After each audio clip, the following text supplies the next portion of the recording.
What's going on YouTube? Welcome back to another video, and today I'm bringing you my Mitsurugi Ogdoadic deck list. I know it's been a couple of weeks. Again, I apologize. I really am trying to be better about this.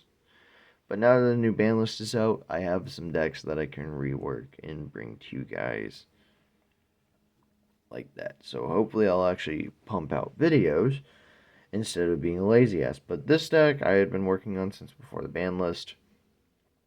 I I was just waiting for cards to come in. They were taking a while, so they finally came in like a day or two ago. So we're gonna go ahead and jump straight on in. And I am rocking double sleeved. We're rocking some Dragon Shield art sleeves as the outers. Because we can. And starting us off, we have 3 copies of Mitsurugi no Mikoto Saji. You guys saw him off the rip on the top of the deck. Saji, if normal, special, or tributed, can just simply search a Mitsurugi spell trap. Pretty simple. And then him and his fellow level 4 dark reptile that we're running, Kusanagi. Allow me to bring these down just a little bit. So they're a little more in frame and in focus. Kusanagi shares an effect with Saji, which I'm still technically covering Saji, where if another reptile monster or monsters you control will be destroyed by battle or card effect, you contribute it instead. And then Kusanagi's individual effect is if it's normal, special, or tributed, you can add a Mitsurugi card from your graveyard or banishment back to your hand. I run this M1. You could run 2 of it and play like 2 Saji, 2 Kusanagi, but I would never run 2 Kusa and 3 Saji just because you only want the 4 of the level 4s. Yeah, that's really all I have to say. If Kusanagi gets bestialed, it kind of sucks. Like, if he gets banished from your graveyard, it kind of sucks, because I know Dinkabui is running Cycle Reader as well as Bestials, which I feel like people might start picking up Cycle Reader anyways, because it's good into the Fiendsmith stuff, and unfortunately it's good. Or no, it's not good against us, because I believe it only banishes light monsters, so, yeah. Then we have 2 copies of Ame. Ame is an Omni Negate, but your opponent can prevent the negation by simply discarding a card.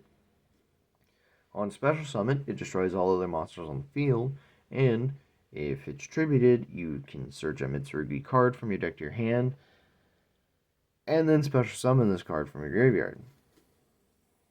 Pretty sick.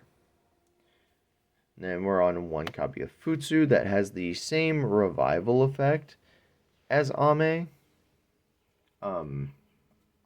But Futsu is a once per chain. Whenever your opponent special summons a monster, you get to revive a reptile monster from your graveyard. Sick as shit, Pretty good card. You only need the 1 of it though, because it's not as good as Ame. Then we're on 3 copies of Mitsurugi Ritual. Don't mind the glare. It is like mid-afternoon right now when I'm recording this instead of at night, because I'm recording before I have to go to work in like an hour and a half, maybe 2. I don't know. Mitsurugi Ritual is the reason why I wanted to play this deck. This card is bonkers. You can summon a ritual monster from your hand by using monsters from your hand or field and or deck. Sorry, I punched the desk and knocked something over. It's my bad. And then you can also summon one from deck or you can summon a reptile ritual from deck by using monsters from your hand or field as material. This thing is insane. It's an E-Telly for reptile ritual monsters, as well as a double Foolish Burial that tributes instead of just sending. It's advanced ritual art, but doesn't have to use normal monsters. and it's E-Telly. So yeah, I love that card. Then I'm on 3 copies of Mitsurugi Prayers, which has 2 effects, but if you tribute a reptile monster from your hand or field, you can apply both of them in sequence. Sorry. The first effect is add a Mitsurugi monster from your deck to your hand, and then the second effect is pay 800 life points to special summon a Mitsurugi monster from your hand or graveyard. This thing is insane. It helps you dodge out of targeted effect negation, and so on and so forth. And then we have 1 copy of Mitsurugi Great Purification. Great Purification. It's an Omni Negate. If you control, it's an Omni Negate by tributing a level 8 or higher reptile monster, which, pretty solid. And in the graveyard, you can banish it from the graveyard to special summon a Mitsurugi monster from your graveyard. Which, if you revive Kusanagi can grab this back from banish, and then you can reset it. So that is going to be it for my Mitsurugi package. It's small, but that's typically how you build Mitsurugi, is a pretty small Mitsurugi package. Sorry, my throat is getting a little bit dry. I'm going to pause the recording and grab a drink. And we're back. Alright, moving on to the Ogdoadic package. This is something that I've decided to do instead of what other people are doing. And I'm running 3 copies of Naoya. Naoya, I have seen a lot of people only running 2. But I feel like the things that Naoya can send are so much better than what Nunu can send. So I'm running 3 Naoya, because Naoya not only sends a light reptile, which... Oops, sorry chat, didn't mean to kick the tripod. Anyways, Naoya can send a light reptile, which the light reptiles, for whatever reason, are far and beyond better than the dark reptiles. Just overall. So I'm running 3 Naoya, as well as Naoya having an on-summon effect, where if it's normal or special, just adds a Ogdoadic spell trap from deck to hand, which... The Water Lily is broken, but there's another card in here that's even more broken than Water Lily, in my opinion.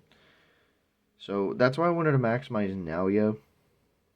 Then we're also on 2 copies of Nunu, because, I can't really run Naoya and not run Nunu, because to say that the light targets are better than the dark, or the light targets are better than the dark targets, it doesn't really mean much, because the dark targets are still pretty good. Nunu, obviously, sends a dark reptile from deck to graveyard, and then can special summon itself from your hand or graveyard if you control no monsters, or if you control a Ogdoadic monster. It doesn't have to be only Ogdoadic monsters, but as long as you control an Ogdoadic monster, you can revive this card from your graveyard, or you can summon it from your hand. So, King of the Feral Imps. Here we go. We're on 1 copy of Amnesia, because Amnesia is one of your sends off of Nunu. Can summon itself from the graveyard by tributing 2 monsters. If a monster is special summoned from your opponent's graveyard, you can send it, or you can send a card, or send a monster your opponent controls to the graveyard. And then if a monster is sent from the hand or deck to the graveyard, or if a card is sent from your opponent's hand or deck to the graveyard, you can revive one of your light or dark reptiles that are in your graveyard, except for herself, obviously. And then, typical once per turns. But one of the best targets in the deck to be sending is our 1 copy of Chaos. You don't want to run more than 1 of this guy, because he's only useful in the graveyard, and we're not running trade-in, because who the fuck runs trade-in in 2025? Chaos summons himself back from the graveyard by tributing a reptile monster, and then when he summons himself this way, it gives your opponent the option to special summon a monster from their graveyard, I believe. It's like Gillosaurus, except it summons from a graveyard with a cost, instead of just being an inherent summon like what Gillosaurus is. That aside the point. The reason why I say Karis is one of the best targets is because on summon he can special summon a reptile monster from your graveyard, banishes it when it leaves the field.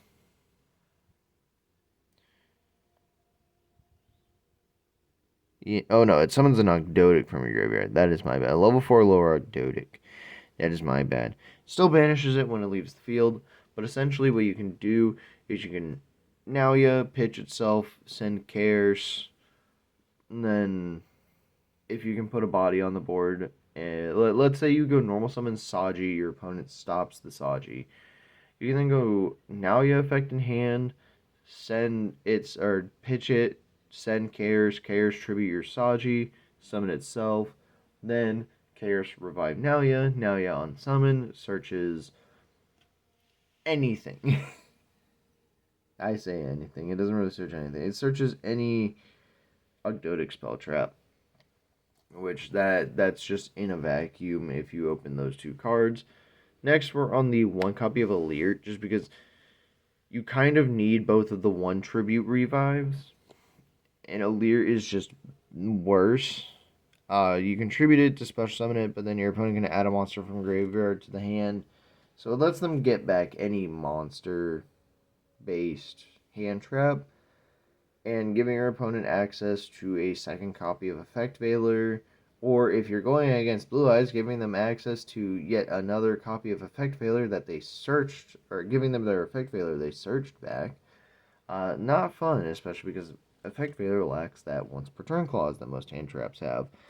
But if it's special summon, you can target two banished monsters, including a reptile, and return them to the graveyard.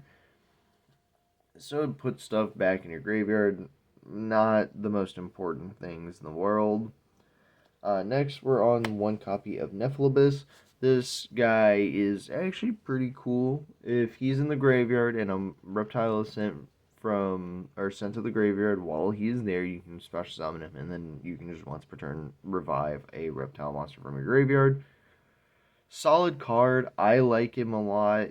He also is another target that you can use to send from deck to graveyard to summon a ritual monster from your hand. So super solid.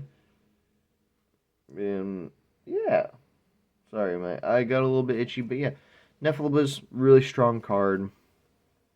And then we're on 3 copies of Ogdoadic Daybreak, because Daybreak is crazy in this deck. You tribute a reptile monster, and then for every 2 levels it had, you can summon up to 1 Ogdoadic token equal to its levels. So essentially, read it like this: tribute a level 2 monster, get 2, or tribute a level 4 monster, get 2 level 2 monsters. Tribute a level 8 monster, it's a scapegoat. But it doesn't have any drawbacks. So you can use those tokens as link material, and if you go activate this, tribute one of the Mitsurugi ritual monsters, as long as you summon only enough to leave room to summon back the Mitsurugi ritual monster, you revive the ritual monster, and you get free tokens out of it that you can convert into link material, which is pretty fucking sick.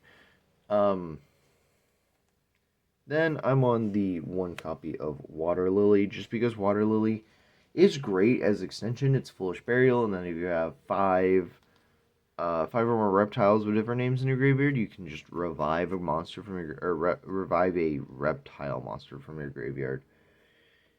And with that, that is going to conclude my Ogdoadic package.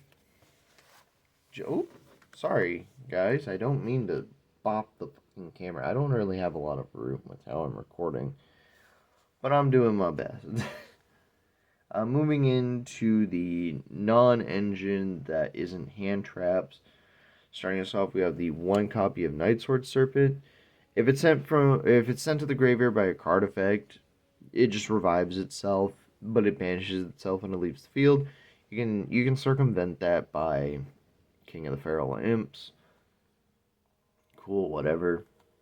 Then we're on 3 copies of Snake Rain, which insanely which sets up your graveyard so insanely well that it's like a must ash card. Your opponent has to stop Snake Rain from resolving, because if they don't, you get full graveyard setup as well as being able to just full combo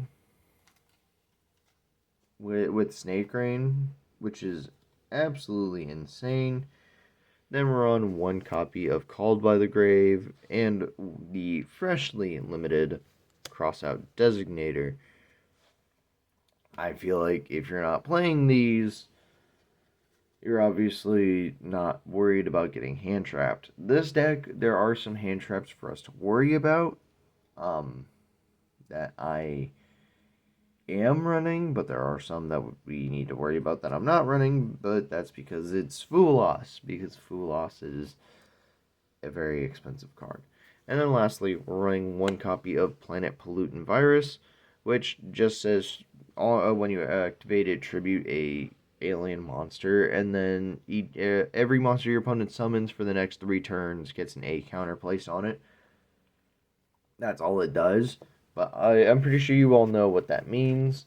And that is going to be it for the non-hand trap, non-engine. And then moving on to the hand traps, we have 3 copies of Ash Blossom and Joyous Ash, aka Ash Blossom and Joyous Spring. Then we're on 3 copies of a card that we should be scared of, but it also helps us against the Molcharmies without actually running the Molcharmies. 3 copies of Droll and Lockbird. This thing scares us because we search a ton, like a ton, but it also stops our opponent from drawing off of their Charmies. So I feel like it's kind of a necessary card for our deck to be running. Then I'm on 2 copies of Nibiru the Fat Rock, because, again, we need to fear this card. We summon a bajillion times, but it's also good into most matchups right now. And then I'm on 3 copies of Infinite Impermanence as the last hand trap. If you're not afraid of Droll or the Charmies, you can side. There you can put the Drolls into the side and bring in Effect Veilers and stuff like that and make room in the side deck. But you'll see why I didn't say make room in the side deck in the first place. But before we get into that, we gotta cover the extra deck, right? Which, yes, this deck is meant to be 40 cards before anybody asks. This is meant to be a more than 40 card list because, in the great words of me from testing and everything like that, this deck feels a lot like Branded. It feels more consistent the more you put into it, up to a point. I don't know if that makes sense, but it does to me. Next, we're on. So starting us off in the extra, we're on 2 copies of the King of the Feral Imps. I'm only going to go over the ones that are actually important to fully know the effects of, simply because King of the Feral Imps you use during the combo, and that's what I mean, is I'm only going to really cover the effects of ones that you use during your combo. That's it. So, King of the Feral Imps, or not on summon, can detach a material to just simply add a level 4 or lower reptile monster from your deck to your hand. It's soft once per turn, so if you do end up burning through both copies of it in a combo, you just get 2 free searches. We're on 2 copies of Alien Shock Trooper M Frame, which, as a quick effect, can discard a reptile monster from your hand to distribute A counters to opponent's monsters equal to the discarded monster's level. And it's also an alien, which is important for Planet Pollutant Virus. And then we're on the 1 copy of Cosmic Slicer Zerol. Zerol on summon adds a spell or trap that mentions A counters from your deck to your hand, and then any opponent's monster with an A counter on it has its effects negated. Wow, we finally learned why A counters are actually kind of important in this deck, finally. Yeah, Zerol is insane, and I know people have tried breaking him, and this deck, I think, is the official breaking point, and if this deck were to become like tier 1 or like an actual threatening tier, like an actual threatening tier 1 deck where people actually had to fear it to the point like it's Ryzeal, I would say Zerol and Snake Rain are the places to look. Snake Rain specifically because having a quadruple Foolish Burial at the low cost of discarding a card when you're in a graveyard-centric deck, it's kind of insane. And then Zerol is a 3-turn one-sided skill drain, so yeah. Then I'm on 2 copies of Haggard Lizardos because for some reason, not only is this card good in Malice, this card is good in Reptile decks. Because its effect that you use in Malice to banish a monster from your graveyard in order to make the attack of a monster on the field the same as the banished monster. If you so happen to banish a reptile monster with this card, you get to draw a card. Like, what? Why does this Link 2 have so much utility? Like, what? I want to start a petition to have Haggard Lizardos become an OTS ulti. This thing would have the biggest glow up of its life if it went from being just some random common to an OTS ulti. Or if it gets reprinted in this year's Megatins, make it a fucking secret rare. Make it a prismatic secret rare. I dare you, Konami. Make this thing a prismatic secret rare. It deserves it. Really good card. And then I'm gonna slightly big Ragnarika extra deck package. Even though I'm not playing Ragnarika monsters in the main deck, these are just generic reptile support link monsters, and some of them being reptiles themselves, like the Selene Snapper. I'm not going to go over this one because, again, you don't go through it during the combo, but I'm running 1 Selene Snapper, 1 Chain Coil, because there are situations where you can make this, but most of the time you're not making it just because it's not worth it. But if your opponent activates a card or effect in the hand, they're not allowed to activate card or effects in the hand. And neither player is allowed to activate card or effects in the hand for the rest of the turn. So, yeah. And then I'm on the 1 Stag Sovereign. Again, it's mostly here because it's a big body. I know I put it in here because its effects are actually not that bad. If you want to give it a read, pull it up, give it a read. Like I said, my testing only ever went as far as turn 1 because I wanted to learn the deck and how the combo functions, which I'm going to have to do again sometime soon. Then we have 1 copy of Reptilian Echidna, because Echidna generically searches things. I believe it searches a reptile monster with 0 attack if your opponent controls a monster with 0 attack or defense. Then I'm on 2 copies of Dynamundo, just because I feel like if you're playing a ritual deck, you need to play Dynamundo. Then we're playing the 1 copy of SP Little Knight, and my very depressing, very unfortunate replacement for Abyss Dweller is Nightmare Phoenix, because I couldn't think of anything else to put in here that I owned. You can definitely put something so much better than Phoenix. I'm going to pause the recording real quick, take a drink. Man, Nightmare Phoenix is just kind of like a placeholder card because I couldn't find anything else to put in here. If you do own copies of Detonator, you could probably throw it in here. And then there's cards in the side deck that you could probably replace with Metaltronus. So that way you can just Metaltronus away your opponent's Detonator, for free. And that is it for the extra deck. Sorry, these sleeves are a little bit old. I had these emeraldy green sleeves that I'm using on the extra deck. Used to be on one of my Magic decks that I own, so they have some wear on them, so they're not very slick. However, the art sleeves I'm running are the complete opposite. Anyways, starting us off in the side deck, we have 3 copies of Ghost Ogre and Snow Rabbit. This card, I feel like, is a sleeper hit of the format. This thing is actually insane. Everybody knows what Ogre does. The amount of stuff that it hits that is actually really good to be hitting in this format is quite a lot. Ogring the Fire King Island, because I know Dinkabooey specifically is on Pure Fire King, but ogring the island or the Xyz monster Well, actually, ogring the Xyz monster really isn't that great, but ogring any of their spell traps that are continuous, pretty solid. Into Raziel, ogring the detonator or the uh, duo or the field spell, solid. You could also ogre away Desiree for any Fiendsmith end boards because if Desiree doesn't have anything equipped to it, it can't negate anything, and its way around the targeting protection that Desiree gets. So yeah, Ogre, super solid. Then I'm on 3 copies of Effect Veiler. You can definitely put this into the main over Droll, no issue, but to be honest, I'd rather, well, actually, no. I was just saying, I'd rather put Ogre in over Veiler, just because of how the format has shaped up. But that's more personal preference. I'm also still on 3 copies of Artifact Lancia. It does hurt us a little bit because we do want our stuff to get banished every once in a while.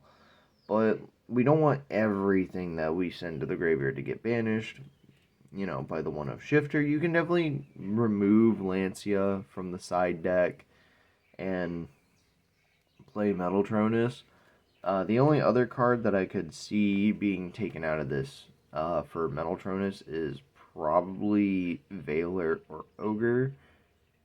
And you can very easily just move either of these into the main deck to make the room for Metaltronus and just play even more in the main deck because, like I said, for whatever ungodly reason, every time in testing, this deck has felt more consistent the more I put into it, up till about 46. 46 to 48 was like the hard cap on deck count for this deck. Then we're also playing the 3rd and final copy of Nibiru here in the side deck, just for going second. If you're ever going first, we're definitely taking the Nibirus out. Actually, no, we're taking one of the Nibirus out because we don't want our end board getting tributed away. Well, actually, no, we wouldn't mind part of our end board getting tributed away because our end board is both the Mitsurugi ritual monsters, but we do tend to run out of targets to search very quickly.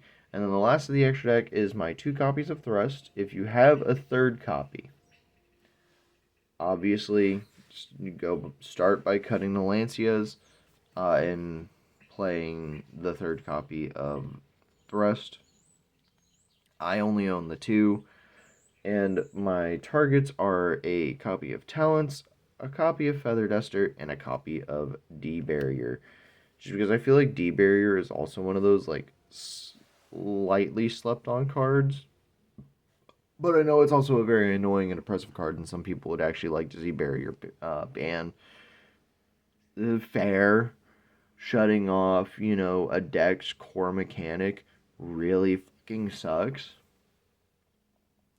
But into Raziel and Fiendsmith and Azamina and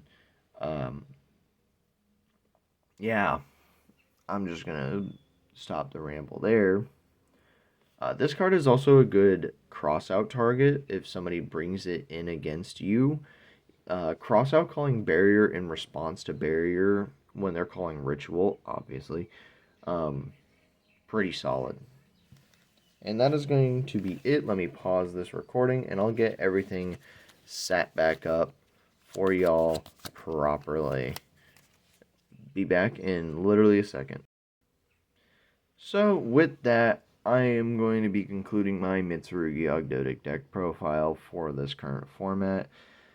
If there's anything I would change, I would definitely be playing the Charmies. I know Fulos has gotten a little bit cheaper.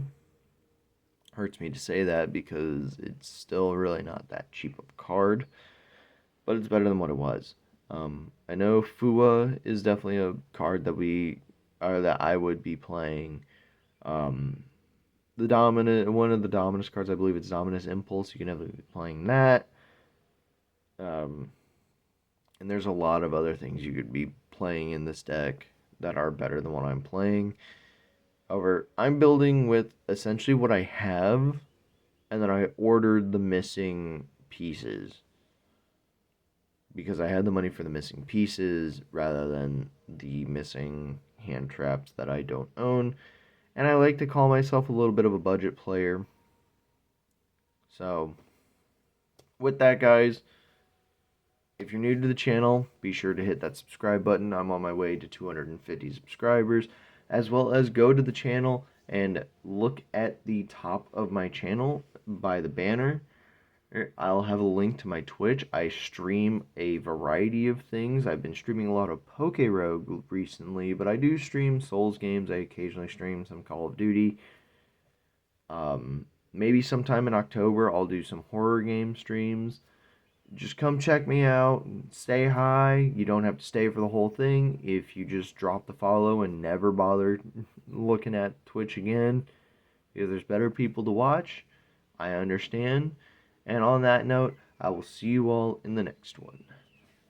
Peace.